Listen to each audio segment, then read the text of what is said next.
So, the Nets have been eliminated. Durant for three.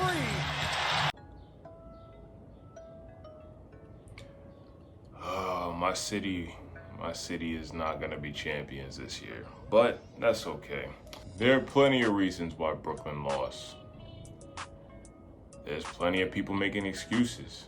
I'm not going to be one of those people to make excuses. Brooklyn lost for a simple few reasons. Number one, that team was just not ready to win a championship. I don't know if it was just me that saw this, but if you look how the Nets play, everybody except for KD and Jeff Green, that team was not ready for a championship. Number two, the lack of coaching.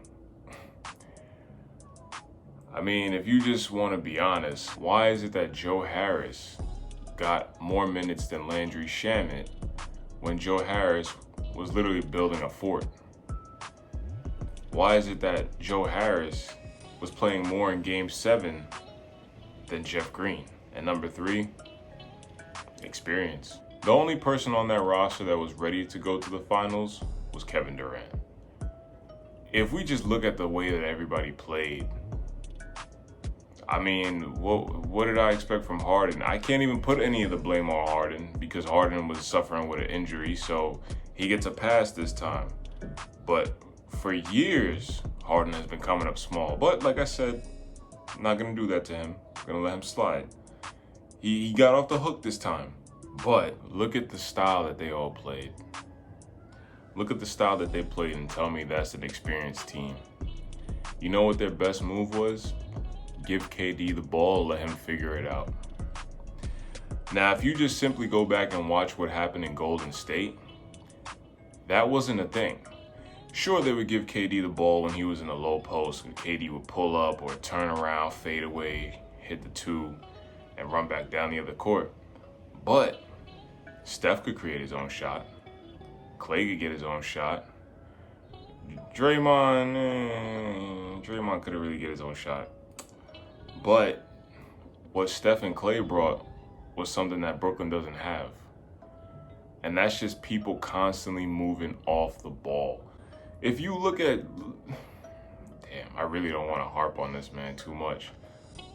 But let's just take Joe Harris, for example, right? Everybody's blaming Joe Harris. I'm sorry, man. It's easy to blame you when you go, what did he go, like 3 of 11 or something like that? 3 of 12? Like, the dude hits no shots. In Brooklyn, you didn't get that constant off the ball movement. As I said before, all you saw was give KD the ball, let him go make something with it. Sometimes James Harden would pass KD the ball and he was in the low post. He would throw the ball so high, like sometimes KD almost fell trying to get the ball. I remember, I think Drew Holiday was guarding him. And this was either game 6 or 7. Might have been game 7. And Durant's waiting for the ball, and Harden just throws the ball so high, KD had to jump to catch the ball and almost fell. I'm like, man, come on, bro. You making some kind of funny-looking passes right now. These passes look sus. Giannis played well. He played well enough to win. I'll say that. Giannis didn't play bad. He didn't play good. He played well enough to win. PJ Tucker was hitting open threes. For some reason, Brooklyn on defense, man, they would leave PJ Tucker wide open. And it's funny because James Harden used to play with PJ Tucker, if I'm not mistaken. So shouldn't James Harden, alert his team about, this guy's a three-point shooter. He can knock some of these down if you leave him open, unlike Joe Harris. I mean, PJ Tucker, he was hitting shots when they needed him to hit shots. I'll say that. KD had a historic Game 5. That was one of the best games I've ever seen KD play. Hell, Game 7, he almost had another historic game. I mean, did you see that too? He hit. It hurt me, man. It hurt me to see that wasn't a three-point shot, KD.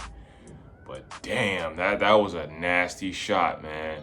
Turn around, fade away. That shot was so high in the air too. I was like, hold up, he gonna make that? And he made it. He made it. I'll give KD his credit, man. He made that shot. But man, it really hurts to see my hometown lose like this, man. I don't want to sit here and say, if Kyrie was here, we would have won, or if Harden was 100%, we would have won. I personally don't trust James Harden. Now, a lot of y'all don't know this. Steph Curry is my favorite player. He's always been my favorite player. And I've seen how Steph was waxing that boy out the playoffs, waxing him. James Harden, you put James Harden on Steph, y'all know James Harden don't play defense like that. Steph would light that whole team on fire. So I seen how James Harden has been in the playoffs. Shoot, do y'all remember Game 6 of do y'all remember Game 6 of the 2019 Finals? When I think it was the first 4 minutes, I want to say, when Harden was sent to the line. I think he had 4 free throws or 5 free throws. It was something like that. And he missed like the first 3 or 4 in the opening quarter of the game. And right then and there, I was like, yeah, James Harden, he's not ready. He's not that dude. He's not that dude. And you know what it is? In the regular season, Harden is a nasty player. I give him credit. He's a nasty player. But that's when teams don't have time to prepare for you and figure you out. What happened when they played the Lakers in 2020? The Lakers chased them off the three-point line. They didn't win another game besides game 1. So Harden is not that guy, man. He's not that guy. And that's why he deferred to KD so much in this series. Kyrie, you can give Kyrie the ball, Kyrie will go get his own shot. Harden, you could give Harden the ball, he can go get his own shot in the regular season. When it comes to the playoffs against a good team, Harden putting up so much bricks, man, it's unbelievable. He might be Bob the damn Builder in disguise. It's crazy, man. Will we win next year? I don't know. I'm only a Brooklyn fan just because I'm from Brooklyn, but if they win, they win. I'm waiting for Steph to come back, though. You best believe Steph is going to come back with a vengeance. And Klay's talking about 2022 champs. I don't know if y'all saw that, but Klay's ready. Klay is ready to come back and win it all. So, I mean, hey, if Brooklyn wins, I'll be happy. If Steph wins, I don't even know. I don't even know, because my boy needs that finals MVP. Steph needs it. But yeah, man, Brooklyn blew it. They blew it. I can't put the blame on KD. KD did so much.